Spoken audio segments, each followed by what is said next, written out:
भगवान की जय।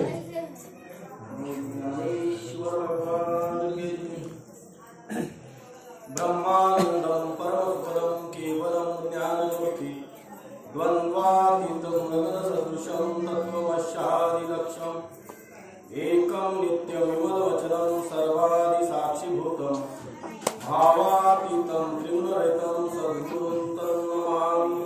गुरुर्ब्रह्मा गुरुर्विष्णु गुरुर्देवो महेश्वरः गुरुसाक्षात् परब्रह्म तस्मै श्री गुरुवे नमः।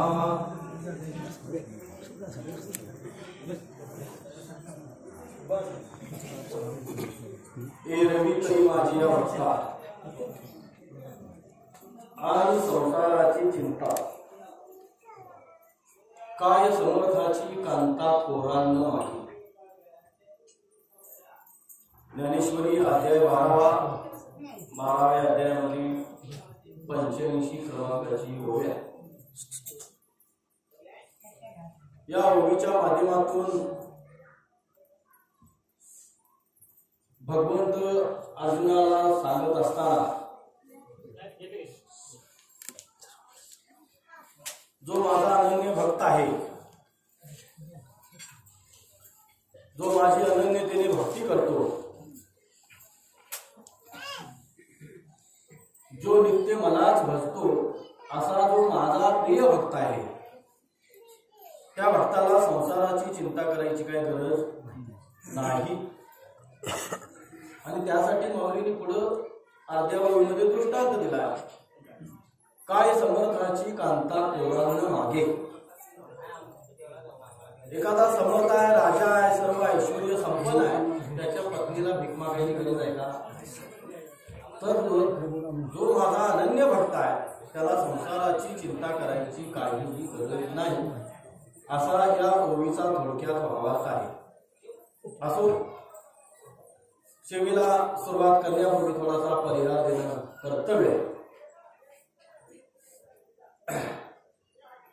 या ठिकाणी चालू असणारा हा भगवान गोपाळकृष्णांच्या जन्मोत्सवानिमित्ताचा उत्सव श्रीकृष्ण जन्माष्टमी। मला वाटतं गेल्या वर्षीपासून या उत्सवाला मूर्त स्वरूप आलेलं आहे। अगदी मोठ्या प्रमाणात या ठिकाणी हा उत्सव साजरा होत आहे आणि चालू वर्षीची आजच्या 4थ्या दिवसाची सेवा माझ्यासारख्या पामराच्या वाट्याला आली, माझं महत्भाग्य म्हणायचं। कारण या सेवेच्या निमित्तानं तुम्हा सर्व श्रोते सज्जनांची सेवा करण्याची संधी मला मिळाली। मी भाग्य एवढ्यासाठी म्हणतो, कोणतीही गोष्ट जीवनामध्ये आपल्याला भाग्याने प्राप्त होत असते, भाग्यात नसेल तर नाही मिळत। ज्ञानोबराय म्हणतात, भाग्याचे नि भरसे उद्यमाची नि मिशे संपत्ती जात अपैसे घर निघे। माऊली म्हणतात, भाग्यात असेल तर संपत्ती घर घुसून येते। आम्ही लय धडपड करतोय संपत्ती मिळवायसाठी, पण संतांची वचन आहे ती, भाग्यात जर संपत्ती असेल तर दार झाकलं तर घर घुसून येते, आणि नसेल भाग्यात तर मग तुम्ही काहीही करा, ह्या नोकरीत परवडत नाही दुसरी नोकरी बदला, ह्या धंदा चालत नाही दुसरा धंदा बदला, या गावात काय बरोबर नाही गाव बदला, जिल्हा बदला, तालुका बदला, राज्य बदला, किंबहुना देश जरी तुम्ही बदलला, नसेल भाग्यात तर काही उपयोग होणार नाही। त्यासाठी तुकोबराय म्हणतात, जेथे जातो तेथे कपाळ सरिसे। सगळं बदलता येईल आपल्याला, व्यवसाय बदलता येतील, नोकरी बदलता येईल, गाव बदलता येईल, राज्य बदलता येईल, पण कपाळ बदलता येईल का? कपाळ बदलता येत नाही, ते आपल्या सोबतच असतं। तुकोबराय जेथे जातो तेथे कपाळ सरिसे। कपाळ कुणालाही बदलता येत नाही, आणि जे कपाळामध्ये आहे त्यात बदल होऊ शकत नाही। म्हणून मी एवढ्यासाठी भाग्य माझं म्हणतो, माझ्या भाग्यात असल्यामुळे तुम्हा सज्जनांची सेवा करण्याची मला संधी। या सेवेसाठी निवडलेली जी ओव्या ती व्हावी. ज्या भगवान गोपाळ कृष्णाने ज्यांचा आपण हा उत्सव साजरा करत आहोत, त्या भगवान श्रीकृष्णाने अर्जुनाला भगवद्गीता सांगितली कुरुक्षेत्रावर. त्या ठिकाणी भगवद्गीता सांगण्याचा उद्देश काय होता आपण बऱ्याच वक्त्यांच्या मुखातून ऐकलं असेल. अर्जुनाच्या चित्तामध्ये मोह निर्माण झालेला होता. युद्ध नेमकं कशासाठी झालं, काय झालं, आपल्याला सर्व गोष्टी माहिती आहे. कारण कौरवांनी पांडवांच्या वाट्याला येणारं राज्य द्यायला नकार दिला म्हणून तर युद्ध झालं. आणि त्या युद्धामध्ये भगवंत स्वतः अर्जुनाच्या रथाचे सारथ्य करत होते. आणि तो अर्जुनाचा रथ भगवंतांनी दोन्ही सैन्याच्या मधोमध देऊन उभा केलेला. आणि ज्यावेळी अर्जुनानं समोर पाहिलं की ज्यांच्या बरोबर आपल्याला लढायचं आहे, ज्यांच्यावर शस्त्र चालवायचे आहे, ज्यांच्यावर बाणांचा वर्षाव करायचा आहे, किंबहुना ज्यांना मारायचं आहे, ती कोण आहेत समोर आहेत ती पांडवांच्या दृष्टीनं समोर असणारे कौरव परके नव्हते. लक्षात, ते कौरव सुद्धा त्यांना आपलेच वाटत होते आणि नव्हतेच ते परके ना. कौरव काय पांडवांचे वेगळे होते का, भाऊच होते ते. त्यांच्या समोर असणारे द्रोणाचार्य, भीष्माचार्य, कृपाचार्य ही सर्व महात्म्य गुरुवर्य मंडळी ही काय कोण परकी होती का. आणि मग अर्जुनाच्या चित्तामध्ये मोह निर्माण झाला की या माझ्या माणसाला मारून हे पाप करून हे राज्य घेण्यापेक्षा मला राज्य नसलेलं चाललं. मला राज्याची गरज नाही, मला हे पाप करायचं नाही, मला माझ्या माणसाला मारायचं नाही. अहम आणि मम, मी आणि माझं, असा अर्जुनाच्या चित्तामध्ये मोह निर्माण झाला. आणि हा झालेला मोह दूर करण्यासाठी भगवंतांनी अर्जुनाला 700 श्लोकाची भगवद्गीता सांगितली. या 700 श्लोकाच्या भगवद्गीतेमधून अर्जुनाला भगवंतांनी चित्तामध्ये झालेला जो मोह होता, अहम आणि मम, मी आणि माझं, हे घालवण्यासाठी ही भगवद्गीता सांगितली. आता त्याच भगवद्गीतेवर बऱ्याचशा महात्म्यांनी टीका केलेली आहे.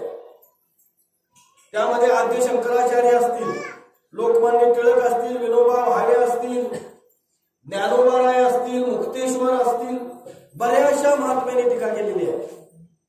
पण इतर महात्म्यांनी केलेली जी काय टीका आहे ती जीवाची टीका आहे. आणि ज्ञानोबारायांनी जी टीका केली ती टीका देवाची आहे. असं का, तर ज्ञानोबाराय हे स्वतः भगवंताचेच अवतार होते. महाविष्णूचा अवतार सखा माझा ज्ञानेश्वर. म्हणजे ज्या भगवंतानी कुरुक्षेत्रावर अर्जुनाला भगवद्गीता सांगितली, त्याच भगवंतानी परत ज्ञानोबारायांच्या रूपाने अवताराला येऊन त्याच भगवद्गीतेवर टीका केली. ती ही ज्ञानेश्वरी आहे. लक्षात, तिला आपण भावार्थ दीपिका म्हणतो. आणि त्या ज्ञानेश्वरी मधला हा 12वा अध्याय. या 12व्या अध्यायातून ज्ञानोबारायांनी भक्तियोग सांगितला. आणि त्याच अध्यायामध्ये ही 85 नंबरची ओवी आहे. या ओवीच्या माध्यमातून ज्ञानोबाराय आपल्याला सांगतात, एरवी तरी माझी या भक्ता आणि संसाराची चिंता, काय समर्थाची कांता कोरांन मागे. जो माझी अनन्यतेने भक्ती करतो, जो मलाच म्हणतो, जो माझंच भजन करतो, त्याने जळी स्थळी काष्टी पाशाने त्याला मीच मी दिसतो, असा जर तो माझा भक्त असेल तर त्याला संसाराची चिंता करायची यत्किंचितही गरज नाही. त्याची सर्व चिंता मीच वाहतो, असा या ओवीचा थोडक्यात वाट आहे. आणि पुढच्या अर्ध्या तुकड्यामध्ये माऊलींनी दृष्टांत दिलेला आहे. पाहू आपण वेळेच्या मर्यादेत. मग या ठिकाणी आपण सर्वजण भगवंताची भक्ती करतो. आता आपण इथं इतकी जण जमलोय, आता हा जो उत्सव आपण साजरा करायला लागलोय, आपण भक्ती म्हणूनच या सर्व गोष्टी करायला लागलोय का नाही. आपण त्याचे भक्त आणि आम्ही त्याला भजण्यासाठी, त्याला प्राप्त करण्यासाठी ही भक्तीच करायला लागलो. म्हणजे तुकोबराय म्हणतात, एक मनुष्य जात सकळ स्वभावताच भजनशील. मनुष्य जीवाचा स्वभावच भजन करणे आहे। एरवी एखादा नास्तिक जरी असला, देव मानत जरी नसला, तरी सुद्धा तो जर समजा मंदिराच्या समोरून जायला लागला तर मंदिराच्या समोर गेल्यानंतर त्याची मान झुकल्याशिवाय राहत। म्हणजे मनुष्य जीवाचा स्वभावच भजन करणं असा। आणि असं हे भजन करत असताना तुम्ही आम्ही सर्वजणच भगवंताची भक्ती करतो, भजन करतो, पूजा अर्चा करतो, ध्यान करतो, ह्या सर्व गोष्टी तुम्ही आम्ही सर्वजण करतोच। नाही नाही, मनुष्य जन्म तेवढ्यासाठीच आहे।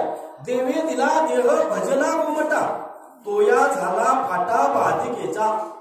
भगवंतानं तुम्हा आम्हाला हा जो मनुष्य जन्म दिलेला आहे तो त्याला प्राप्त करून घेण्यासाठीच दिलेला आहे, लक्षात घ्या। कारण मी नेहमी सांगतो, याच्या अगोदर आपले बरेचसे जन्म झालेले 83,99,999 जीव योनी भोगून आपल्याला मनुष्य देह मिळालेला आहे, लक्षात। तुकोबरा म्हणतात, पावला हा देह का कटाळी द्याय, न घडे तो उपाय घडू आले। जसं एखाद्या आंधळ्याच्या हातामध्ये कावळा सापडावा, तत्वज्ञान तुम्हा मला मनुष्य देह प्राप्त झालेला आहे। याच्या अगोदर आपले बरेचसे जन्म झालेले, मी आता सांगितलं 83 लाख योनी भोगून तुम्हाला मनुष्य जन्म प्राप्त झालेला आहे। त्यामध्ये अंडज, ग्यारस, वेदज आणि उद्भिज अशा 4 खाणी आपण भोगलेले आहेत। या अंडज खाणीमध्ये जन्माला येणारे जीव अंड्यातून जन्माला येतात, ग्यारस खाणीमध्ये जन्माला येणारे जीव वारेतून जन्माला येतात, उद्भिज खाणीमध्ये जन्माला येणारे जीव बियांच्या पासून रुजणारे वृक्ष वगैरे आहेत, लक्षात घ्या। आणि चौथी जी खाणी सांगितली स्वेदज खाणी, या स्वेदज खाणीमध्ये जीव जन्माला येतात, ज्यांचा या स्वेदज खाणीमध्ये जन्म होतो ते जीव वारेतून येत नाही, अंड्यातून येत नाहीत, बियांच्या पासून रुजत नाहीत, तर त्यांचा जन्म घामापासून होतो, लक्षात। त्यामध्ये आपल्याला माहिती आहे, बऱ्याचशा लोकांना जुन्या जात्या ऊ, ढेकून, पिसू यांचा जन्म घामापासून होतो। पूर्वी जुनी माणसाला आता माहिती असेल, बऱ्याचशा शेतकरी वर्गाला 8-15 दिवस कपडे काढली जात होती, बनियन वगैरे। आणि बनियन मध्ये वाव व्हायच्या, पहिल्या जुन्या ज्या म्हाताऱ्या जर असतील मावश्या तर त्याला माहिती असते, ते गरम पाण्यात टाकून ते उकळत व्हायच्या, टाकावं लागत, त्या वाद जात होत्या। म्हणजे त्यांचा जन्म जो होता तो घामापासून होता। अशा या सर्व योनी तुम्ही आम्ही भोगलेले आहेत आणि त्यानंतर आपल्याला हा मनुष्य जन्म प्राप्त झालेला आहे। भगवंतांनी ह्या ज्या सगळ्या योनी निर्माण केल्या आणि मग भगवंताच्या लक्षात आलं की यातली एकही योनी भजन करू शकत नाही, पूजन करू शकत नाही, नाम साधना करू शकत नाही, नाही मला प्राप्त करण्यासाठी यातली एकही योनी उपयोगाची नाही। आणि मग त्यासाठी हे तुमच्या आमच्या सारखं नर रूपी शरीर निर्माण केलं भगवंताने।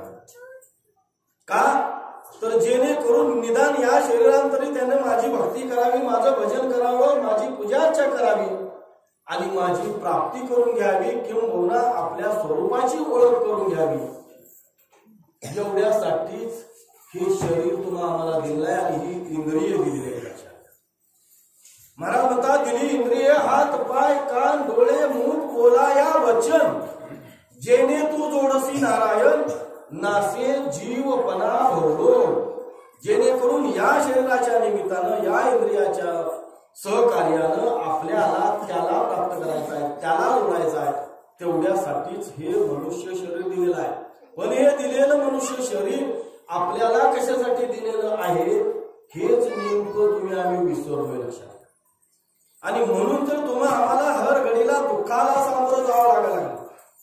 ज्या प्रपंचामध्ये तुम्ही आम्ही रात्रंदिवस काबाड कष्ट करतो, राबतो, त्या प्रपंचामध्ये यत्किंचितही सुख मिळू शकत नाही। महाराज म्हणतात, दुःख बांधवडी आहे हा संसार, सुखाचा विचार नाही कोठे। संसार दुःख मूळ चौकडे, इंगळ विश्रांती नाही कुठे, रात्रंदिवस तळमळ। या संसारामध्ये रात्रंदिवस तळमळ आहे, कारण या संसारामध्ये आपण ज्या सुखाची इच्छा करायला लागलोय त्या संसाराचं स्वरूप दुःखरूप आहे आणि दुःखरूप स्वरूप असणाऱ्या ठिकाणी आपण त्याची सुखाची इच्छा करायला लागलेली असल्यामुळं ते सुख आपल्याला मिळू शकत नाही। मग याच्या अगोदर आपली कितीतरी जण गेली, लाजा गेला, पंजा गेला, बाप मसना गेला, देखत देखत नातू पंतू तोही तैसा झाला. आपल्या कुटुंबातली गेलीत का नाहीत? आपल्या अगोदरची कितीतरी जण गेलीत ना, बरीच जण गेलीत. आपण आमचे महाराष्ट्र आम्हाला नेहमी सांगतात, एखाद्या घरामध्ये गेलं की भिंतीवर फोटो लावलेले असतात. कैलासवासी, वैकुंठवासी, स्वर्गवासी, ब्रह्मीभूत असं फोटोच्यावर लिहिलेलं असतंय. कुठल्या एखाद्या घरामध्ये गेला आपण आणि एखाद्या फोटोच्या खाली नरकवासी लिहिलेलं बघितलं काय कोणी? काही नाही. मग काय आपले आजोबा पंजोबा वडील कुठे गेल्यात आपल्याला काय माहिती आहे? काय त्यांनी आपल्याला पत्र वगैरे पाठवलंय? काय व्हॉट्सअपवर मेसेज वगैरे केला? असं काय का मी वैकुंठात पोहोचलो, मी स्वर्गात पोहोचलो? काही नाही. हे सगळं आम्ही आमच्या मनानच करायला लागलो. आणि ती ज्या मार्गाने गेली तोच मार्ग आपण सुद्धा पत्करलाय आणि त्याच मार्गाने चालू. मार्ग बदलायला तुम्ही आम्ही तयार नाही. संत महात्मे तुम्हा आम्हाला टाहो फोडून सांगायला लागल्या. वाजत असे बोम कोणी न ऐकती कानी, हरी हरी न म्हणती तया थोर झाली हानी. संत महात्मे सांगता बाबा तुम्ही भगवंताचं नामस्मरण करा, त्याला प्राप्त करून घ्या. नाही संतांचं येणं एवढ्यासाठीच आहे. एवढं हे जन न देखवे डोळा येतो कळवळा म्हणून. या तुम्हा याची आवत जीवाचा संत महात्म्यांना कळवळ आहे की तुम्ही आम्ही या दुःखरूपी संसारामध्ये बुडून चाललोय आणि यातून बाजूला काढण्यासाठी, यातून बाहेर काढण्यासाठी संतांचा अवतार आहे. संत म्हणजे वेगळे कोण नाही, देवते संत. देवते संत निमित्त त्या प्रतिमा मात्र निमित्त आहे, पण देव आणि संत वेगळे नाही. आणि तेच संत तुम्हा आम्हाला या जन्ममरणाच्या दुःखातून बाजूला काढण्यासाठी रात्रून दिवस झटत आहेत. पण तुमचं आमचं तिकडं दुर्लक्ष आहे. आम्ही तिकडं लक्ष देत नाही. हे असं चालायचं म्हणून चाललंय. लक्षात घ्या, कधीही आपण विचार केलेला नाही. आपल्याला भगवंतानं हे जे शरीर दिलेलं आहे ते कशासाठी दिलेलं आहे याचा कधीतरी आपण विचार करणं अत्यंत गरजेचं आहे. लक्षात. मग तुम्ही आम्ही सर्वजण याची यावत जीव भगवंताची भक्ती करतो, पण ही भक्ती करत असताना देवाला जी अभिप्रेत भक्ती आहे ती भक्ती आपल्याकडून घडत नाही. लक्षात. आपण आपल्या आवडीची भक्ती करतो, आम्हाला आवडणारी आमच्या सवडीनं आमच्या निवडीनं आम्ही भक्ती करतो, पण देवाला नेमकं काय आवडतं याचा कधी आपण विचार केलाय का? आम्ही कधी त्याचा विचारच केलेला नाही. देवाला आवडणारी भक्ती आपल्याकडून घडावी याचा कधी आपण विचार केला नाही. नाथ महाराजांचा एक अभंग आहे. नाथ महाराज त्या अभंगाच्या माध्यमातून देवाला काय आवडतं नेमकं सांगतात. महाराज म्हणतात, आवडे देवासी तो ऐका प्रकार नामाचा उच्चार रात्रंदिन. काय आवडतं देवाला? देवाला आवडतं त्याचा नाम घेणारा भक्त आवडतो. जो भक्त अनन्यतेने त्याचं नाम घेतो तो भक्त देवाला आवडतो. पुढे दुसऱ्या चरणामध्ये महाराज म्हणतात, तुळशी माळ गळा गोपी चंदन टिळा हृदयी कळवळा वैष्णवांचा. गळ्यामध्ये पवित्र तुळशीची माळ असावी, कपाळाला गोपी चंदनाचा टिळा असावा, हृदयामध्ये जीवांच्या बद्दल तळमळ असावी, कळवळ असावी. आहे का आपण या लक्षणामध्ये बसतो का? नाही. आपण यातलं काहीच करत नाही. गळ्यामध्ये पवित्र तुळशीची माळ आपण नाहीच नाही, आणि ज्यांच्या गळ्यामध्ये आहे ती कधी गोपीचंदनाचा टिळा लावतील असं नाही. लाज वाटते टिळा लावायला सुद्धा नाही. आम्ही आता बघतोय आपल्यामध्ये बरेचसे वारकरी असे आहेत की जर समजा आपण कपाळाला गंध लावला तर आपलं स्टेटस खराब होतो. का? ज्या समाजामध्ये आपण जातोय तिथं मी जरा वेगळा वाटणार. काही लोक मी वारकरी आहे हे वाटू नये असं सुद्धा वाटतात. मी वारकरी आहे हे कुणाला कळू सुद्धा नाही. म्हणजे एवढी सुद्धा आपल्याला लाज वाटते. लक्षात घ्या. म्हणजे वारकऱ्याच्या कपाळावर गोपीचंदनाचा टिळा निदान असावा. बाकीच्याने काय लावायचा नाही असं नाही. बाकीच्यानी लावलं तर चांगलंच आहे, पण निदान वारकऱ्यानं तरी ते टाळू नये. लक्षात घ्या. आणि पुढे महाराज म्हणतात की हृदयी कळवळा वैष्णवांचा. या भक्ताच्या हृदयामध्ये इतर जीवांच्या बद्दल तळमळ पाहिजे, कळवळा पाहिजे. त्याला वाटायला पाहिजे की आपण एखाद्या बरोबर बोलत असताना दुसऱ्याचं मन दुखावू नये. आम्ही सहज जरी बोलायला लागलो तर दुसऱ्याला तोडूनच टाकतो झटक्यात. आहे का? कधी विचार करत नाही माझ्या बोलण्यानं समोरचा माणूस दुखावला जाईल, त्याला त्रास होईल, त्याला दुःख होईल. कधीही आपण विचार केलेला नाही. ही भक्ताची लक्षणं आहेत. लक्षात घ्या. बोलताना सुद्धा समोरचा माणूस दुखावला जाऊ नये, म्हणजे काया वाचा मनानं सुद्धा आपण दुसऱ्याबद्दल वाईट चिंतायचं नाही. हे लक्षण आहे. पुढे महाराज सांगतात की आषाढी कार्तिकी पंढरीची वारी साधन निर्धारी आण नाही. त्या भक्तानं पंढरीची वारी करायला पाहिजे, त्याच्यासारखं दुसरं साधन नाही. आणि शेवटी नाथ महाराज म्हणतात एका जनार्दनी ऐसा ज्याचा नेम तो देवा परम पूज्य जगी. जो असा नेमानं भगवंताची भक्ती करतो, नेमानं असा वागतो, तो देवाला परम प्रिय आहे. लक्षात. मग आपण ही जी भक्ती करत असताना आपण या भक्तीमध्ये कुठं बसतो काय, यात बाबा आपण कुठं कमी पडतो आणि आपल्याला कुठं बदल करायला पाहिजे, हे आपलं आपण स्वतः आत्मसमर्पण करायला पाहिजे. आत्मचिंतन आपलं आपण करायला पाहिजे. आम्ही काय करतोय, दुसऱ्याकडे पाहतो, यानं असं करायला पाहिजे होतं, त्यानं असं करायला पाहिजे होतं, यानं असं वागायला नको पाहिजे होतं आणि त्यानं असं वागायला नको पाहिजे. आम्ही आपण कसं वागायला पाहिजे हे कधीच ठरवत नाही. आणि म्हणून तर आपल्याला इच्छित स्थळापर्यंत जाता येत नाही. आपण दुसऱ्याचे दोष बघण्यापेक्षा माझ्यामध्ये काय दोष आहे नित्य चिंतन करायला पाहिजे. एक एक एक एक एक एक एक एक दोष बाजूला घालवायला पाहिजे.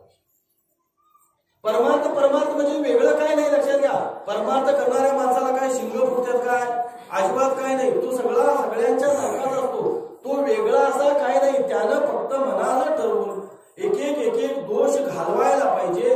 वृत्तीमध्ये बदल करायला पाहिजे. लक्षात घ्या, आम्ही काय करायला लागलोय, सृष्टी बदलायला लागलोय. सृष्टी बदलणं सोपी गोष्ट आहे का? बदलता येईल का आपल्याला? आमचे महाराज म्हणतात अरे बाबा सृष्टी बदलायचं तुझं काम नाही, तू नुसती तुझी दृष्टी बदल. बास, दृष्टी बदलली की सगळी सृष्टीच बदल दिसतोय. पण आम्ही दृष्टी बदलायला तयार नाही आणि सृष्टी बदलायला निघालोय, ते आमच्यानं शक्य होणार नाही. लक्षात घ्या. मग ही भक्ती आपण करत असताना आपण जी भक्ती करतो ती देवाला आवडणारी भक्ती आपल्याकडून घडायला पाहिजे. आपण बघतो आपल्या प्रत्येक वाराला एक एक देव आहे.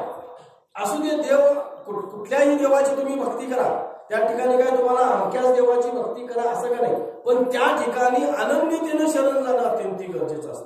आम्ही सोमवाराला की शंकराला, मंगळवाराला की देवीला, बुधवारी पांडुरंगाला, गुरुवारी गुरुदेव दत्त, शुक्रवारी संतोषी माता, शनिवारी जय बजरंगबली आणि रविवारी भैरवाच्या नावात चांगेवाला. संपलं. काय संपलं? वार संपलं. द्याव संपलं का? द्याव संपतच नाही आमचं. आम्हाला द्याव कमीच पडायला लागल्या, वार आणि जादा पाहिजे होतं. असू दे, निदान कोणत्या तरी एका देवाची का असला पण ती भक्ती अनन्यतेनं करा.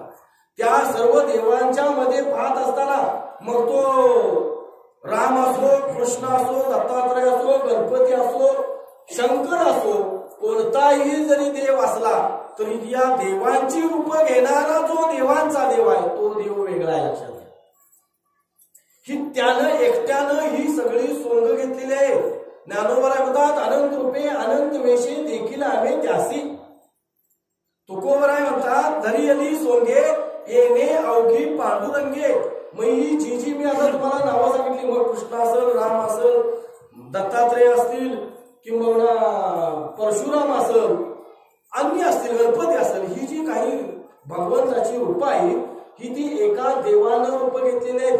भगवंत या भूतलावर अवताराला तरी कशासाठी आलेले आहेत? यदा यदा हि धर्मस्य ग्लानिर्भवति भारत अभ्युत्थानं अधर्मस्य तदा ज्ञानं सृजाम्यहं परित्राणाय साधूनां विनाशाय च दुष्कृतां धर्म संस्थापनार्थाय संभवामि युगे युगे. ज्या ज्यावेळी धर्माला ग्लानी आली, अधर्माचं राज्य वाढू लागलं, अधर्मी लोक धर्मावर अन्याय करू लागले, धर्मानं वागणाऱ्यांच्यावर अन्याय होऊ लागले, त्यावेळी भगवंत अवताराला आलेले आहेत. लक्षात घ्या. मग हे जे काही अवतार घेतलेले आहेत ते सगळे अवतार घेणारा तो वेगळा आहे. लक्षात घ्या. अवतार जरी भिन्न भिन्न असली तरी अवतार धारण करणारा तो अवतारी पुरुष आहे, तो वेगळा आहे. मग त्याला आपण ब्रह्म म्हणतो, त्याला आत्मा म्हणतो, त्याला कुटस्थ म्हणतो, त्याला चैतन्य म्हणतो, पण तो एकच आहे. लक्षात घ्या. आणि त्यानंच ज्या ज्या परिस्थितीनुसार वेगवेगळ्या रूपाने या भूतलावर अवताराला आलेला आहे. मग आपण कोणत्याही देवाची जरी भक्ती करत असलो तरी ती भक्ती करत असताना त्याला एकाला आपण जाणायचा लक्षात. आपण अजिबात भेद करायचा नाही. हरिहरा भेद नाही नका करू वाद, एक एकाचे हृदयी गोडी साखरेचे ठाई. महाराज म्हणतात उजवे वाम भाग तुका म्हणे एकच या उजवा अंग आणि डावा अंग वेगळं आहे का? एकच आहे ते. आपण फक्त म्हणायला आहे या सगळ्या गोष्टी लक्षात घ्या. साखर आणि गोडी भिन्न आहे काय? साखरेतली गोडी काढली तर साखरच शिल्लक राहणार नाही. जसं साखर आणि साखरेची गोडी अभिन्न आहे, तत्वज्ञानानं ही रूप जरी वेगवेगळी आपल्याला दिसत असली तरी ही रूप धारण करणारा तो परब्रह्म परमात्मा एकच आहे हे जाणून भक्ती करणं अत्यंत गरजेचं. आणि अशी ही सर्व भक्ती करत असताना तुम्ही आम्ही भगवंताची भक्ती करतो, पण ही भक्ती करण्याच्या पाठीमागे आपला उद्देश प्रत्येकाचा भिन्न वेगळा आहे. प्रत्येकाचा भक्ती करण्याच्या पाठीमागचा उद्देश वेगळा आहे लक्षात घ्या. मी नेहमी सांगतो शास्त्रानं 4 प्रकारचे भक्त सांगितले. अर्थ, अर्थार्थी, जिज्ञासू आणि ज्ञानी. 4 भक्त सांगितले. हे 4 भक्त सांगत असताना पहिला भक्त जो सांगितला तो अर्थ भक्त सांगितला. अर्थ भक्त म्हणजे भक्ती करतो भगवंताची, तो पूजन अर्चन सर्व काही करतो, पण तो भक्ती करण्याच्या पाठीमागचा त्याचा जो उद्देश असतो तो उद्देश त्याचा वेगळा आहे. काय त्याचा उद्देश आहे? आपण माहिती आहे या प्रपंचामध्ये आपण वागत असताना, या संसारामध्ये राहत असताना आपल्यावर बरीचशी संकट येतात. घडी घडीला बरीचशी संकट येतात. कोणी असा एखादा नाही की त्याला संकटच आलेलं नाही. संकटही निश्चित येतच असतात. मग आलेलं संकट निवारण करण्यासाठी तो भरपूर तळमळ करतो, धडपड करतो. आपण आपल्या परीने हे संकट घालवण्यासाठी प्रयत्न करतो. कोण आपले इष्टमित्र असतील, भाऊ असतील, बहीण असेल, कोण असेल, यांच्याकडून प्रयत्न केला जातो, पण तरी सुद्धा ते संकट दूर होत नाही, बाजूला होत नाही. त्यावेळी मग त्याला वाटतं की आता यातनं मला सोडवणारा तो एक परब्रह्म परमात्माच आहे. आणि मग त्याला त्याची आठवण होते आणि तो त्याच्याकडे जातो आणि काहीतरी एखादं नारळ, साखर, कापूर काहीतरी घ्यायचं, देवासमोर जायचं आणि त्याची प्रार्थना करायची आणि त्याला नवस करायची की देवा मी या फार मोठ्या संकटात अडवलेला आहे, माझ्यावर ही फार मोठी आपत्ती कोसळलेली आहे आणि यातून आता मला तूच बाहेर काढ. यासाठी जो भगवंताची भक्ती करतो तो आर्त भक्त आहे लक्षात घ्या. म्हणजे संकट आल्यानंतर देवाकडे जाणं ही आर्त भक्ती आहे. दुसरा भक्त आहे तो अर्थार्थी भक्त सांगितला शास्त्रानं. दुसरा भक्त अर्थार्थी भक्त आहे, तो सुद्धा भगवंताची भक्ती करतो. पण कधी करतो तो भक्त भगवंताची भक्ती करतो की या प्रपंचामध्ये, या संसारामध्ये रात्रंदिवस काबाड कष्ट करून राबून हाडाची काढ रक्ताचं पाणी करून सुद्धा दारिद्र्यच जायला तयार नाही. कशाला पत्ताच लागत नाही. इकडं शिवलं की तिकडं फाटतंय, तिकडं शिवलं की इकडं फाटतंय. हा संसार असाच आहे लक्षात घ्या. हा कळवून घेऊन आपण या संसारात राहिलो की काही अडचण येत नाही.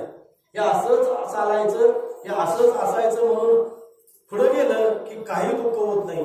पण त्याला मला माझं दारिद्र्य जावं, मला काहीतरी ऐश्वर्य धनाचा लाभ व्हावा अशी इच्छा निर्माण होते आणि तो प्रयत्न करत असतो. पण किती जरी प्रयत्न केला, मी सुरुवातीलाच असं सांगितलं की धंदा बदललं, नोकरी बदलली, गाव बदललं, देश बदललं, असं त्याला बराच प्रयत्न केला, पण त्याचं दारिद्र्य जायला तयार नाही. मग त्याला आठवतं कुठंतरी आपण देवाकडे जाऊया. आणि मग देवाकडे जाताना त्याने एका ठिकाणी अशी आता लॉटरीची जशी तिकीट होती तसं त्याला वाटलं की आपण एखादं 5-10 रुपयाचं लॉटरीचं तिकीट काढावं आणि ते तिकीट काढून काय होईल, आपली झटपट श्रीमंत होईल. आता आपण पाहिलं या 2-4 महिन्यामध्ये बऱ्याच जणांनी प्रयत्न केला झटपट श्रीमंत केलाय का नाही? बऱ्याच जणांनी प्रयत्न केला. कसं शक्य आहे, या गोष्टी शक्य आहेत का? कुठंतरी चढ झाला तर कुठंतरी खड्डा पडावा लागतोय लक्षात. माझ्याकडनं जायला पाहिजे तेव्हा तुमच्याकडे येणार, तुमच्याकडनं जायला पाहिजे तेव्हा यांच्याकडे येणार, असं कुठेही होऊ शकत नाही. आणि त्याला तशी इच्छा झाली आणि त्यासाठी तो गेला, तिकीट एक काढलं आणि देवाजवळ गेला. तिथं नारळ, साखर, कापूर ठेवलं आणि देवाला प्रार्थना केली, देवा तुझ्या कृपेने मला एवढं हे तिकीट लागू देत आणि 1,00,000-2 लाख रुपये मला मिळू द्या. तुझी सर्व इच्छा मी काय करतो, पूर्ण करतो. तुला काय पाहिजे ते मी देतो, पण मला एवढं हे तिकीट लागू दे, अशासाठी जो भक्ती करतो तो अर्थार्थी भक्त आहे. लक्षात. तिसरा भक्त शास्त्रानं सांगितला जिज्ञासू भक्त. भक्ताचे प्रकार पाहायला लागलोय आपण. तिसरा भक्त शास्त्रानं जिज्ञासू भक्त सांगितला. जिज्ञासू जो भक्त आहे त्या जिज्ञासू भक्ताच्या अंतःकरणामधला मल आणि विक्षेप दोष निवृत्त होतो. आता मल विक्षेप आला थोडस सांगतो. मल म्हणजे पाप करण्याची वासना, विक्षेप म्हणजे चित्ताची चंचलता आणि आवरण म्हणजे आत्मस्वरूपाचं अज्ञान. हे 3 दोष याची यावत जीवाच्या ठिकाणी आहेतच. मग यातले जे 2 दोष आहेत, मल दोष आणि विक्षेप दोष, हे 2 दोष स्वतःहून निवृत्त करावे लागतात. हे 2 दोष घालवण्यासाठी आपल्याला ईश्वर काही करू शकत नाही, सद्गुरू काही करू शकत नाही, किंबहुना आपल्या कुटुंबातलं कुणी हे 2 दोष काढू शकत नाही. हे 2 दोष शास्त्र सांगतं, संत महात्मे सांगतात की स्वतःहूनच काढायचे आहेत. आणि त्यासाठी शास्त्रानं उपाय सांगितलेला आहे. निष्काम कर्म आणि निष्काम उपासना आपल्याकडून झाली की हे 2 दोष निवृत्त होतात. या निष्काम कर्मामध्ये आपण जे काय वाट्याला आलेलं आपलं जे कर्म आहे ते निष्काम वृत्तीनं कर्म करायचं. म्हणजे हे कर्म करत असताना आपण त्या फलाची अपेक्षा करायची नाही. वाट्याला आलेलं कर्म आपण फलाची अपेक्षा न करता करत राहायचं. ज्या ज्या ठिकाणी आता या ठिकाणी सप्ताह चालू आहे, इथं जी काय असेल ती पडेल ती सेवा करणं हे कर्मच आहे आणि ते निष्कामतेने करणं. आणि असं निष्कामतेने केलं की पाप करण्याची वासना म्हणजे दोष निवृत्त होतो. दुसरा दोष विक्षेप दोष आहे. विक्षेप दोष आहे तो निष्काम उपासनेने निवृत्त होतो. उपासना म्हणजे भगवंताची भक्ती. आपण आता या भक्तीबद्दलच बोलायला लागलो. ही भगवंताची भक्ती करत असताना, त्याला भजत असताना, त्याचं भजन करत असताना त्या ठिकाणी सुद्धा आपण उद्देश ठेवायचा नाही की मी हे केल्यानं मला काहीतरी प्राप्त होईल, मला काहीतरी मिळावं, ही अपेक्षा न करता जर भक्ती केली तर ते आपला विक्षेप दोष काय होतो, निवृत्त होतो. आणि ज्यावेळी हे 2 दोष निवृत्त होतात चित्तामध्ये, त्यावेळी आपल्यावर ईश्वराची कृपा होते. तोपर्यंत ईश्वराची कृपा होऊ शकत नाही. आणि मग त्या 2 दोष निवृत्त झाले की त्याला तळमळच लागते. काय तळमळ लागते? काय मी उद्धार व्हावेन, काय कृपा करेल नारायण, ऐसे तुम्ही सांगा संतजन, करा समाधान चित्त माझे, काही ऐशी दशा येईल माझ्या अंगा, चित्त पांडुरंगा झुरत असे सतत सतत सतत सतत चित्ताला झुरणी लागते. कधी एकदा मला भगवंताची भेट होईल, कधी एकदा मला सद्गुरू भेटतील, कधी एकदा मला संतांचा सहवास घडेल, अशी तळमळ लागते हे 2 दोष निवृत्त झाल्यानंतर. आणि या तळमळीनं मग ईश्वराची कृपा होते आणि मग तो ईश्वर एखाद्या यथार्थ सद्गुरूची भेट घालून देतो. नाही तर स्वतःच सद्गुरूच्या रूपाने येतो. जसं तुकोबरायांच्या जीवनामध्ये स्वतः भगवंतच तुकोबरायांचे गुरु झालेले होते. माझ्या विठोबाचा कैसा प्रेम भाव आपणची देव होय गुरु, बाबाजी आपले सांगितले नाम, मंत्र दिला राम कृष्णाने. तुकोबरायांच्या जीवनामध्ये स्वतः भगवंतच तुकोबरायांचे गुरु झाले आणि त्यांनी रामकृष्ण हरी नावाचा मंत्र दिला. बाबाजी चैतन्याच्या रूपाने आले. तसं ईश्वराची एकदा आपल्यावर कृपा झाली की ईश्वरच रूपाने भेटतील, नाहीतर एखाद्या यथार्थ सद्गुरूंची भेट घालून देतील. ही अवस्था 2 दोष निवृत्त झाल्यानंतरची आहे. आता मी जो तिसरा जो भक्त सांगायला लागलोय जिज्ञासू भक्त, ती जिज्ञासू भक्ताची हीच तळमळ असते. कधी एकदा माझा उद्धार होईल, कधी एकदा मला संत महात्मे भेटतील, कधी मला सद्गुरू भेटतील आणि माझ्यावर कृपा आशीर्वाद टाकतील आणि माझा कधी उद्धार होईल, कधी एकदा मला माझ्या स्वरूपाची प्राप्ती होईल.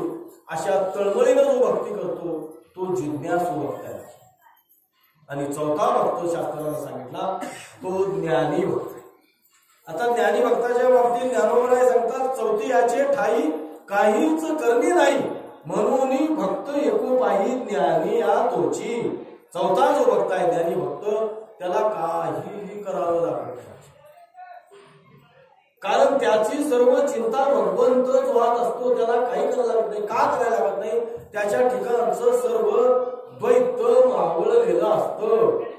भेद कोणताही त्याच्या ठिकाणी राहिलेला नसतो. मी आणि तू असं काही राहिलं नसतं. सर्वत्र त्याला देवाचीच प्रचिती नसते.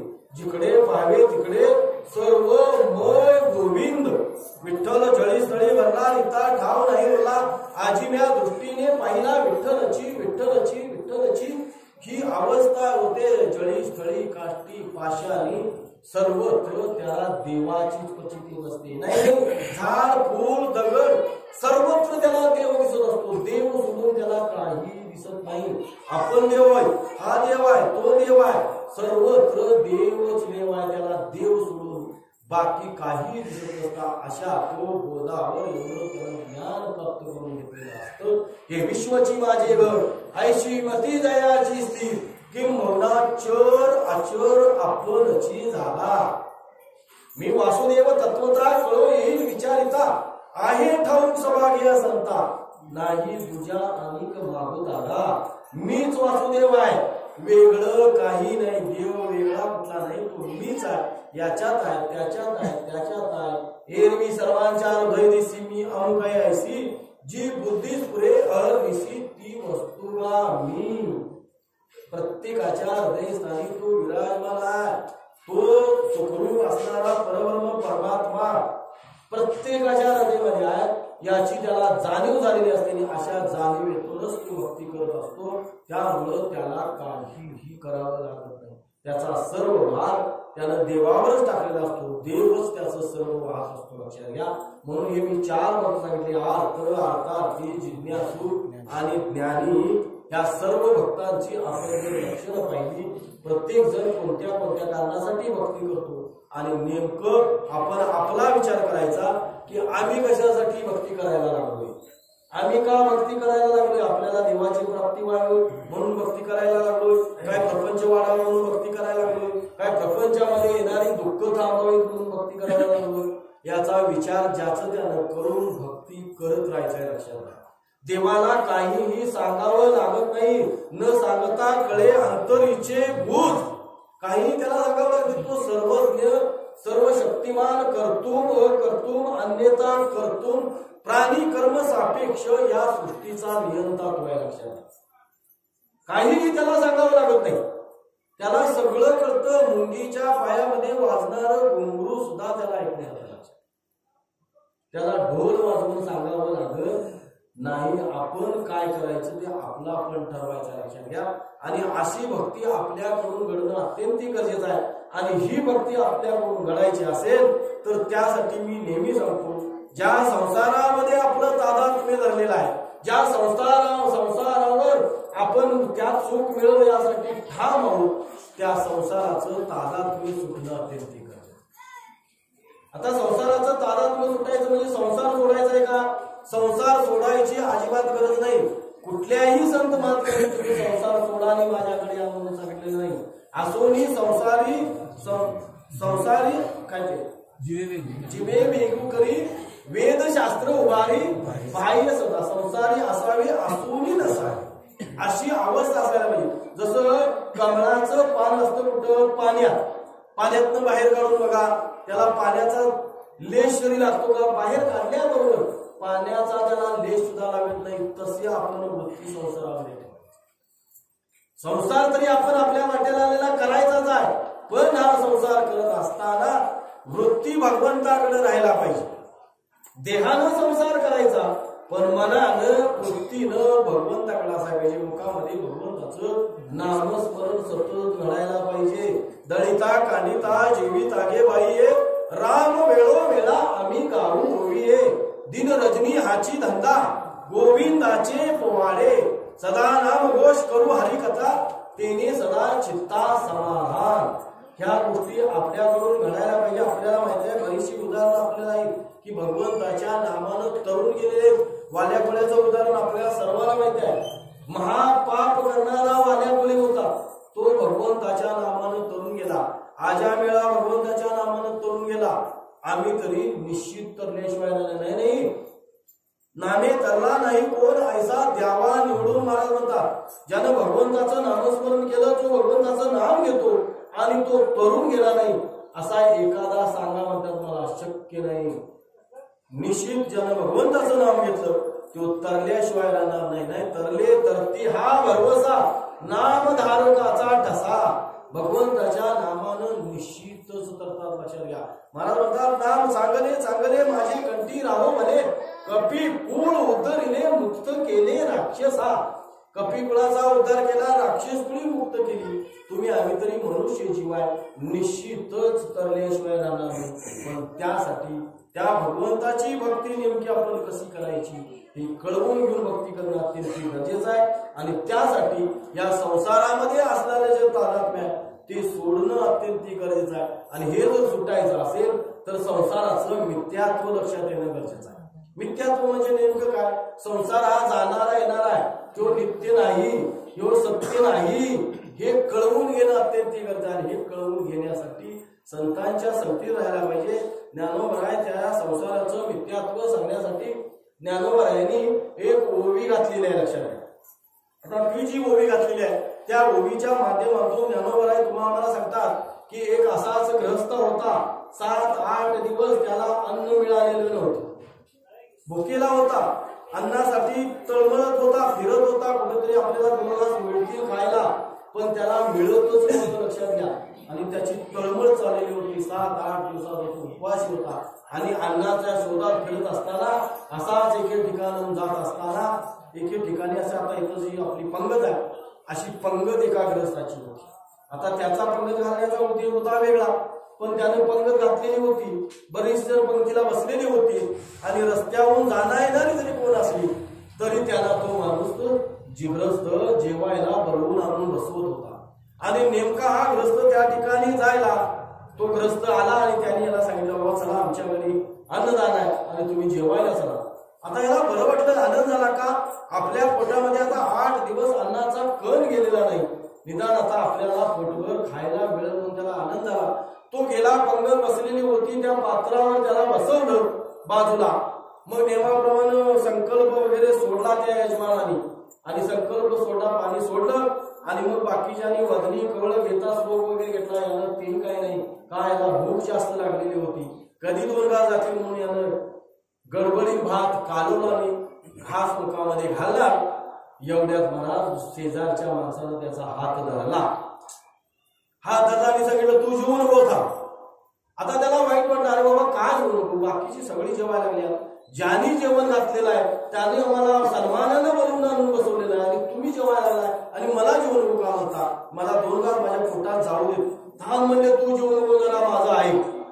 आता तू म्हणला अरे बाबा मला लय भूक लागली, मी तुझं ऐकतो पण आधी माझ्या पोटात 2 घास जाऊ द्या, जरा जेवलो की मी तुझं दिवसभर ऐकत बसतो. आता माझी ऐकायची कपॅसिटीच नाही.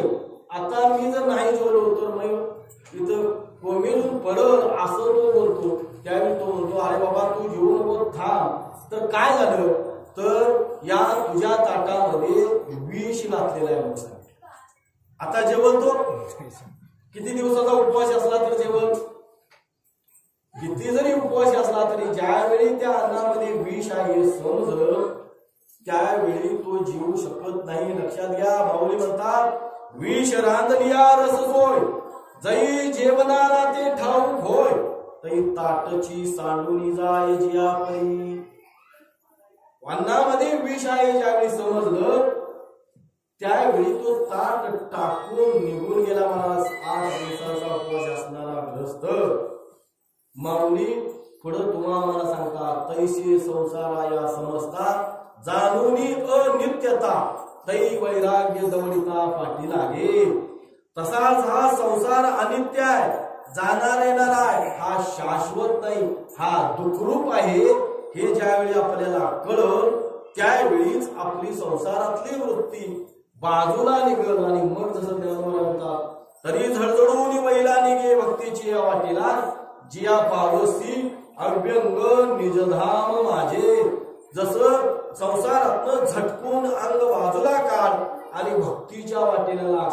निश्चित या तू भक्तीच्या वाटेला लागला तर निश्चित तुला मी प्राप्त झाल्याशिवाय राहणार नाही. माझं अभ्यंग असं जे स्वरूप आहे त्या स्वरूपाला तू प्राप्त होशील. पण संसारातली थोडीशी वृत्ती बाजूला काढून तू माझ्या स्वरूपाकडे लक्ष दे, माझं भजन कर, माझी भक्ती कर, माझं ध्यान कर. निश्चित तुला मी प्राप्त झाल्याशिवाय राहणार नाही. आणि अशी भक्ती आपल्याकडून घडणं अत्यंत गरजेचं आहे. आपलं संसारामध्ये जे काय तादात्म्य आहे ते तादात्म्य सोडणं अत्यंतिक गरजेचं आहे. संसार सोडायचा नाही. संसार प्रारंभानं होतोच होतो, कुणाचंही राहिलेलं नाही. ज्याचं ज्याचं जसं नशीब असेल, ज्याचं जसं प्रारब्ध असेल त्याप्रमाणे संसार होतच असतो. पण परमार्थ हा करावा लागतो. तुकोबराय म्हणतात करावी तातडी परमार्थाची. परमार्थाची तातडी करायची. आम्हाला आमचे महाराज नेहमी सांगतात आमची तातडी जी आहे ती प्रपंचात आहे. केवढी तातडी आहे बघा की आपण आता शेतकरी वर्गातली सर्वजण आहे. रात्री 12-1 ला लाईट येणार आहे असं जर समजलं तर महाराज आमचे सांगतात बायको बॅटरीनी खोडून उशिराच ठेवती, जरा लवकरच जावा, दुसऱ्या कोणीतरी पाणी घ्यायला नको. म्हणजे एवढी तळमळ आहे. काय परमार्थाकडे जाताना आता आम्ही इकडे प्रवचनला येताना बायकोनं आमच्या धोतर फेटा वगैरे कधी नाही दिलेला तर तुमचं तुम्ही बघा. म्हणजे ही तातडी जी प्रपंचामध्ये जी तातडी आहे ही प्रपंचामध्ये तातडी न करता ही तातडी परमार्थामध्ये करायची. जेवढा जेवढा वेळ मिळेल आपल्याला तेवढा भगवंतासाठी देणं अत्यंतिक गरजेचं आहे. लक्षात घ्या. मग आपल्याला वाटेल की आता आपलं राहिलंय किती, 10 गेले आणि 5 राहिले, आता इतकं पुढे होतंय ते असं शंका मनात येते. लक्षात घ्या. आणि आमच्याकडून अगोदर बरेच काय काय व्यवहार घडलेले ज्याचं त्याला माहिती असेल आपण पाठीमाग काय केलं. आता मी पाठीमाग काय करतो माझा मला माहिती आहे, तुम्हाला सुद्धा माहिती असेल बऱ्याचशा लोकांना, आहे का नाही. बरंच काय काय आम्ही वाईट आमच्याकडून घडलं नाही असं नाही. पण हे सगळं बाजूला टाकायचं. तुकोबराय म्हणतात मागे झाले पाहू नका, पुढे आहे जामीन तुका. पाठीमाग आत्ताच्या क्षणापर्यंत किती जरी आपल्याकडून दुराचार पाप हे सगळं घडलेले असं घडू द्या. आता पश्चाताप मनाला करून घ्या, अनुताप होऊ द्या आणि ते सगळं टाका आणि या भक्तीच्या वाटेला राहा. निश्चित तुम्हाला त्या स्वरूपाला प्राप्त झाल्याशिवाय राहणार नाही, कारण ते कार्य भगवंत करत. ज्ञानोबरायांची एक ओवी आहे, आधी होता दुराचारी मग उत्तमची अवधारी, जैसा गुडाला महापुरी न मरतू निघाला. आधी काय होता, दुराचारी होता. दुराचारी होता, त्याला पश्चाताप झाला, कुणाच तरी संत महात्म्यांची भेट झाली, सद्गुरूंची भेट झाली, पश्चाताप झाला, अनुताप झाला आणि त्याला वाटलं अरे बाबा माझ्याकडून ही फार मोठी चूक घडलेली आहे आणि आता इथून पुढे ही चूक करायची नाही. आता आपण भगवंत प्राप्तीसाठी जेवढं काय करता येईल तेवढं करायचं. असा जर अनुताप झाला आणि जर वाटेवर आला तर तो निश्चित ज्ञानोबराय म्हणतात महात्मा होतो, सामान्य ग्रस्त नाही, महात्मा होऊ शकतो ज्ञानोबराय म्हणतात. त्यासाठी त्याने पुढं दृष्टांत दिला, जैसा बुडाला महापुरी न मरतू निघाला. आता जसा महापूर आलेला आहे, महापुरामध्ये एखाद्यानं पुलावरनं उडी मारली, आता बघायला बाहेर बरीच नाही, तो पाण्यामध्ये बुडला, आत पाण्यामध्ये खोलवर गेला, 1 तासभर बाहेरच आला नाही. लक्षात घ्या, आला नाही. पण 1 तासानंतर तो ज्यावेळी बाहेर आला त्यावेळी तो जिवंत होता. आता त्याला बुडाला म्हणता येईल का? अगोदर सगळी बुडाला बुडाला बुडाला झाली बातमी सगळीकडे बुडाला, पण तो जिवंत बाहेर आला. जैसा बुडाला महापुरी न मरतो निघाला. न मरता तो बाहेर आला. आता त्याला बुडाला म्हणता येत नाही, त्याचं बुडाले पण गेलं. तत्वज्ञान आपल्याकडून जरी अगोदर काय घडलेलं असेल, आपल्याला दुराचारी म्हणतील, वाईट म्हणतील, आणि काय म्हणतील, भ्रष्टाचारी म्हणतील, सगळं काही म्हणतील, पण या सर्व गोष्टी सोडून जर या वाटेवर आला तर तो महात्मा होऊ शकतो. त्याचं सगळं काय ते निघून जातं, कारण एवढी शक्ती ह्या भगवंताच्या नामामध्ये आहे, या भगवंताच्या भक्तीमध्ये आहे. पण हे करणं अत्यंत गरजेचं आहे. पण आपल्याला वाटेल, मी सांगत होतो की आपला आता बरोबर संपत आलंय, आता इथून पुढे कधी शक्य आहे. 1 तास उरला खटवांग रायासी, 1 तासामध्ये खटवांग राजा मुक्त झाला, 7 दिवसामध्ये परीक्षिती राजा मुक्त झाला. मग आपल्याला अजून तरी आहे का नाही भरपूर? बरं आपलं काय आयुष्य कुठपर्यंत आहे आपण कुणाला माहिती आहे का? क्षण भंगूर नाही बरबसा, वारे सावध सोडा माया आशा, काही न चले मग गळा पडेल फासा, पुढे हुशार आहे थोर वळसागा. क्षणाचा भरवसा नाही, जेवढं काय आपल्याला मिळेल तेवढं त्याच्यासाठी खर्च करणं अत्यंत गरजेचं आहे. मग आपलं किती जरी वय झालेलं असलं तरी आपण त्याचा विचार करायचा नाही. निदान आता तरी पुढे हाची उपदेश नका करू नाश आयुष्याचा मी नेहमी दृष्टांत देतो. असेच 8-10 जण मित्र होते. आता ते जे मित्र होते त्यांनी ठरवलं, काय ठरवलं, आपण आता श्रावण महिना पडलाय, कुठेतरी फिरायला जायचं. मग फिरायला जायचं, आता फिरायला जायचं म्हणून यांनी भाड्याची गाडी वगैरे केली, किलोमीटरवर भाडं वगैरे सगळं काही ठरवलं आणि ही गेली तशी जात असताना एके ठिकाणी संध्याकाळ झालेली होती आणि अंधार पडत आलेला होता आणि एके ठिकाणी असा बोर्ड लावलेला होता. ड्रायव्हरनं बोर्ड वाचला. त्या बोर्डवर लिहिलेलं होतं, पुढं रस्ता बंद आहे, वाहने घालू नका, असं लिहिलेलं होतं. आता त्या ड्रायव्हरनं गाडी थांबवली. आता त्या गाडीमध्ये असणारी काही सगळी सारखीच होती, कोण घेणारी होती, कोण काय होती, कोण काय होती, अशी होती. त्यातला एक जण म्हणला, ए ड्रायव्हर घाल तू बोर्ड, म्हणला तो बोर्ड रस्ता करताना लावलेला असेल, काढायचं काढते कुठं नंतर बोर्ड, ते काढायचा विसरला असेल, घाल तू गाडी म्हणा. आता ड्रायव्हरचं काय होतं, ड्रायव्हरची किलोमीटरवर गाडी होती, त्याचं काय मिळत नव्हतं. म्हणून आता हे सांग घालामध्ये म्हणजे गाठली त्यानं गाडी.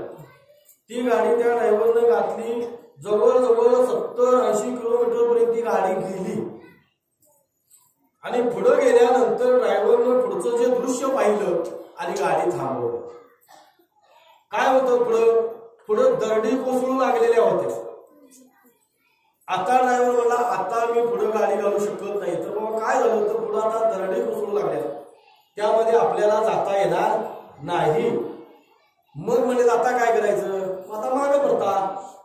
आता पर्याय काय दुसरा, काय आता म्हणजे परता मागं गाडी, दुसरा रस्ता नव्हता. मग जेवढं 70-80 किलोमीटर गेलेले होते तेवढं परत आली. ज्या ठिकाणी पहिला बोर्ड लावलेला होता, पुढे जाऊ नका, रस्ता बंद आहे, त्याच बोर्डाच्या पाठीमागं लिहिलेलं होतं, आता तरी पटलं का. तरी मी त्यात कशी उठल्यात. मग तो ड्रायव्हर म्हणला, अशी तुमच्यासारखी शाली जाऊन आलेली त्यांची चाकवून गेली. तीच अवस्था तुमच्या आमच्या लक्षात घ्यायची. आपण दृष्टांत थोडासा बाजूला ठेवायचा. निदान त्यांचं काय 70-80 किलोमीटर काय 4-2 हजार संपले असतील, गेले असतील, पण परत आले म्हणून वाचलीत लक्षात. गेली असती पुढे तर संपली असती. तीच अवस्था आपली झाल्या. कुणाचं 50 झाल्यात, कुणाचं 60 झाल्यात, कुणाचं 70 झाल्यात, कुणी 80 ओलांडली. काय म्हणतो मी, वय कोण अखेरचं घटका मोजायला लागलाय. असा जरी असला तरी आता तरी निदान मागं पडता. काही झालेलं असेल आपल्याकडून इथनं मागं, सगळं विसरा, अनुताप करून घ्या, भगवंताला शरण जा आणि इथून पुढे माझ्याकडून काही घडणार नाही अशी प्रार्थना करा आणि मागं पडता. निश्चित तुम्हाला त्या भगवंताची प्राप्ती झाल्याशिवाय राहणार नाही. ही संतांचं वचन आहे. संतांची वचन ही सिद्धांत आहेत, त्यामध्ये यत्किंचितही बदल होऊ शकत नाही. पण आपण ते श्रद्धेनं विश्वासानं करत नसल्यामुळं आपल्याला त्याची प्रचिती येत नाही. श्रद्धा आणि विश्वास ठेवा तर निश्चित आहे त्या ठिकाणावर जरी आपण मार्ग पडतो, या मार्गाला लागलो तर निश्चित आपल्याला त्या स्थळापर्यंत पोहोचता येईल. आपण ज्या उद्देशानं करायला लागलो ती भक्ती आपली परिपूर्ण झाल्याशिवाय राहणार नाही. म्हणून ज्ञानोबराय तुम्हाला मला या ओळीच्या माध्यमातून सांगतात, एरवी तरी माझी या भक्तांनी संसाराची चिंता, काय समर्थाची कांता कोणांना मागे. जो माझा अनन्य भक्त आहे, ज्यानं माझी अनन्यतेनं भक्ती केली, तो फक्त मलाच भजतो, मी सोडून त्याला दुसरं काहीही जाणवत नाही. सगळ्या ठिकाणी तो मलाच पाहतो. असा जो माझा अनन्य भक्त आहे त्याला संसाराची चिंता करायची किंचितही गरज नाही. आता संसाराच्या बाबतीत बोलायचं म्हणलं तर तुम्ही आम्ही हा जो संसार करतो त्याला प्रपंच संतांनी म्हणलं.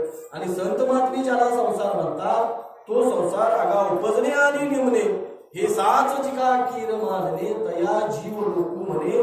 संसार म्हणून जन्माला यायचं आणि मरायचं, याला संत महात्म्यांनी संसार म्हणलं. या दोन्ही संसाराचा जरी आपण विचार केला तर या दोन्ही संसाराची चिंता भक्ताला करायची यत्किंचितही गरज नाही.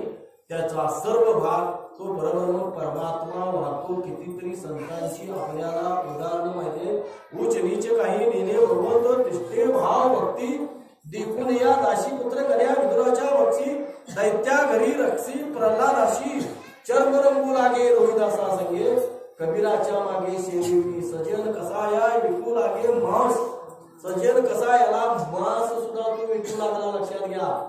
आपल्याला माहिती आहे चोकोबार यांच्या पत्नीचं बाळंत पण भगवंताने केलं. म्हणजे एवढं नीच दर्जाचं काम सुद्धा भगवंत करतो भक्ताचं.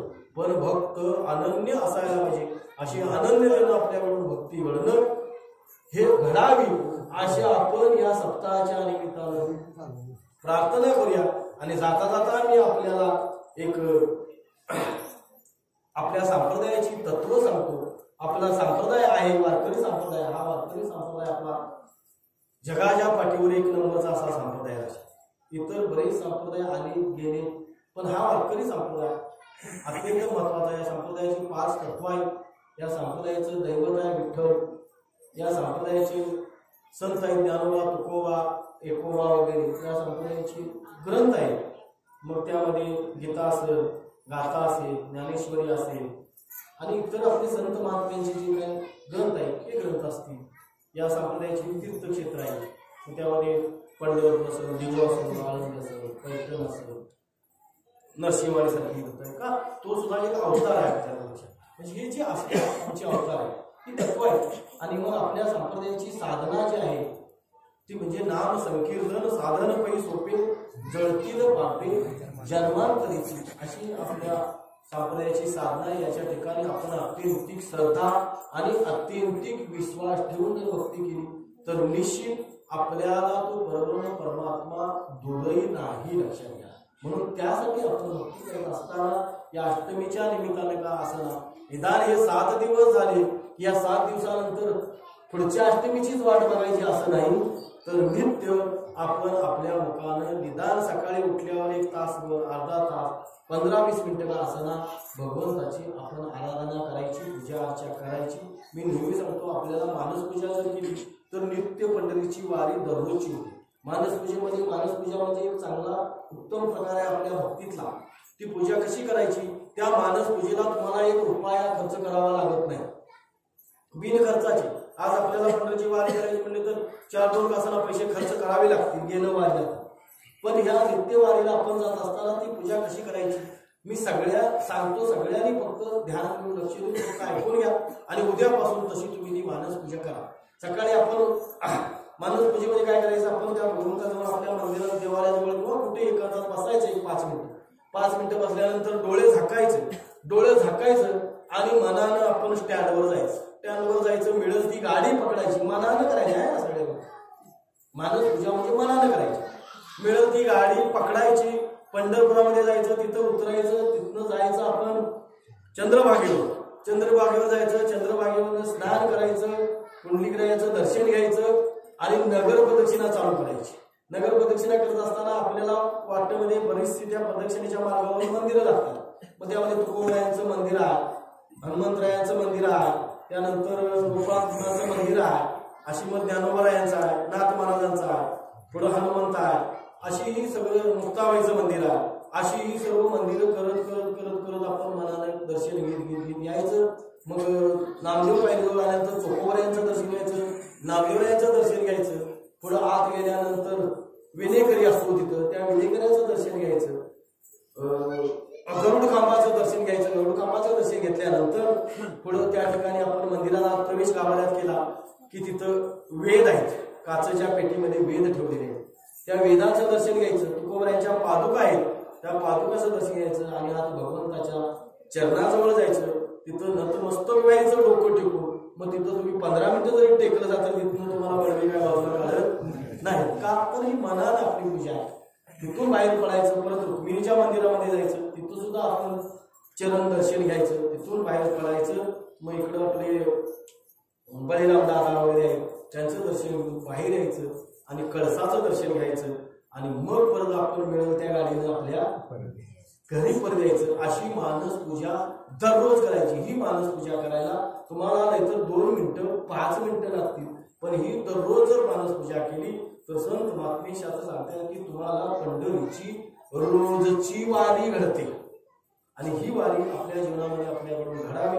आणि या अष्टमीच्या निमित्तानं या माळावाडी भागामध्ये तुम्ही सर्वजण मोठ्या उत्स्फूर्तपणे गेल्या वर्षीपासून हा उत्सव साजरा करत आहात, त्याबद्दल आमच्या या संप्रदायाचं एक फार मोठं लौकिकच म्हणायचा। आपल्या गावामध्ये ही एक मोठ्या पद्धतीने पडलेली पारमार्थिक भक्तीची भरच आहे, लक्षात घ्या। कारण आपला मनुष्य जन्मच त्यासाठी दिलेला आहे भगवंताने, आणि त्या भगवंताचं इतकी कर्तव्य जर काय असेल त्याला प्राप्त करायचं त्याची भक्ती करणे हेच आहे। आणि हे आपल्या गावामध्ये वैभव आहे, लक्षात घ्या। आणि असे हे चाललेला हा जो काय सोहळा आहे भगवान कृष्णाच्या जन्माष्टमीच्या निमित्तानं हा सोहळा असा चतुर्थी उत्तरोत्तर वाढत जाऊ अशी प्रार्थना करूया। कारण कुठलाही कार्यक्रम करत असताना ज्यावेळी सर्व जास्त माणसं एकत्र येत असतात त्यावेळी काहीतरी हिमेदावी वगैरे होत असतात, पण कुठल्याही प्रकारच्या मनामध्ये प्रदूषित भावना न ठेवता एखादी गोष्ट कुणाची तरी चुकली तर असू दे म्हणून त्याला पुढे घेऊन जाणं, असं करत राहून हे वाढवत नेणं आपलं कर्तव्य असतं। नाही तर ह्याला काय करतो त्याला काय करतो तोच का बुडा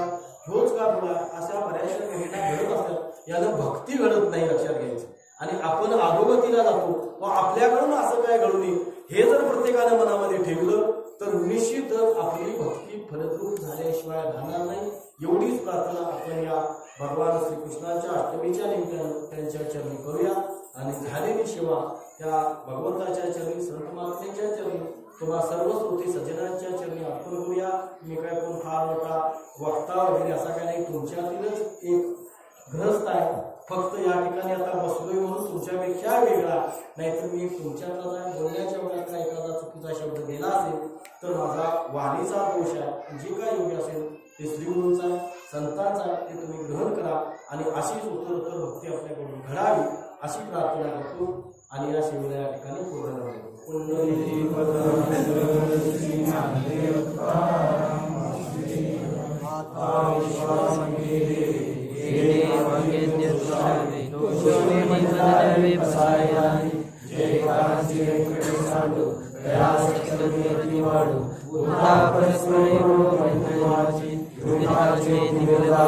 विश्व स्वधर्म सूर्य पाहो जो जय वांछित तो ते राहो प्राणी मंगळी ईश्वर निष्ठांची मांडली